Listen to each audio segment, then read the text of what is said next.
They pay city taxes to live here, yet the roads are almost impassable.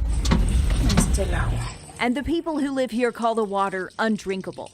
This is a resident's cell phone video showing orange water coming from an outdoor faucet. Green Tree Estates is mostly mobile homes and mostly Hispanic families who get water from a well.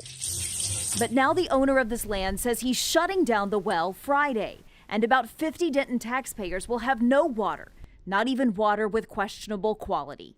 It's very difficult, it's very frustrating, and it's very ironic that we are paying taxes and we don't know who's supposed to help us and who's going to provide a solution for us. There were several steps that had to be followed. Denton City Council met Tuesday to try to understand how this happened.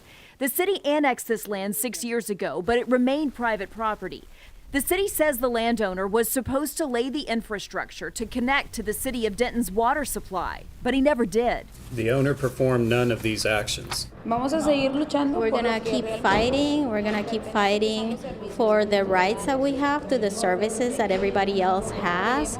The city is going to look at every avenue we have to make sure that when their water is cut off, that we can give them something. The city could use emergency funds to bring in temporary tanks and portable showers, but a permanent fix could take months or years, which sounds much too long when you're losing water in days. In Denton, I'm Teresa Woodard.